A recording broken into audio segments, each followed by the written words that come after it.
నమస్కారం NSTV news కి స్వాగతం. నా పేరు సంధ్య. ఇక వార్తల్లోని ముఖ్యాంశాలను ఇప్పుడు చూద్దాం.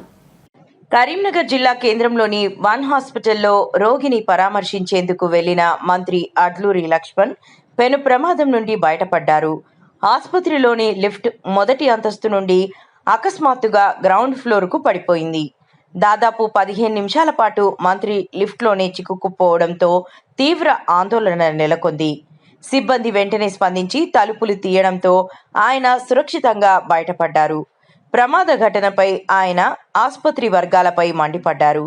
ఈ సందర్భంగా ఆయన మీడియాతో మాట్లాడుతూ జిల్లా కేంద్రంలో ప్రైవేట్ ఆసుపత్రులలో కనీస సౌకర్యాలు లేకున్నా ఆసుపత్రులు నిర్వహిస్తున్నారని, అర్హత లేని వారు ప్రజల ప్రాణాలతో చెలగాటం ఆడుతున్నారని, లిఫ్ట్ ప్రమాద ఘటనపై పూర్తి విచారణ జరిపి బాధ్యులపై చర్యలు తీసుకోవాలని అధికారులను ఆదేశించారు. అయితే సాక్షాత్తు ఒక మంత్రి ఆసుపత్రుల్లో అర్హత లేని వారు సౌకర్యాలు లేకుండానే నిర్వహిస్తున్నారని తెలపడం చర్చనీయాంశంగా మారింది. మరి సంబంధిత అధికారులు ఇప్పటికైనా కళ్ళు తెరిచి జిల్లా కేంద్రంలోని ఆసుపత్రులపై తనిఖీలు చేసి చర్యలు తీసుకుంటారో లేదో వేచి చూడాల్సిందే.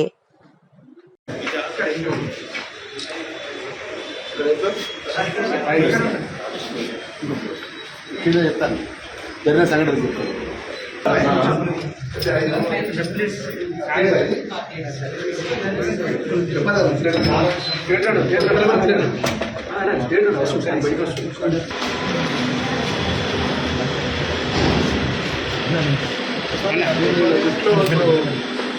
మండల రైతుకు తీవ్రమైనటువంటి యాక్సిడెంట్ మా గుల్లపల్లి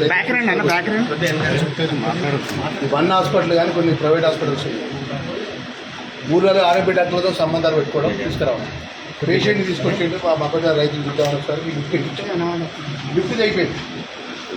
మా అదృష్టం మాత్రం నేను అప్పటికి ఆ లిఫ్ట్ ఎక్కిచ్చా బాబాయ్ అక్కడ స్టాఫ్ లిఫ్ట్ ఎక్కిస్తాడు. ఎక్కించినప్పుడు కూడా సార్ లిఫ్ట్ ఎక్కవద్దు బాగాలేదు అని చెప్పాలి కదా. ఫస్ట్ ఫ్లోర్ ఉన్నది, ఫస్ట్ ఫ్లోర్లో ఇప్పుడు ఎక్కినప్పుడు పైకి సెకండ్ ఫ్లోర్ దానిలో కిందికి వచ్చినప్పుడు సార్ ఆగిపోయింది. ఒకవేళ మేము 5th ఫ్లోర్లో ఉంటే మా పరిస్థితి.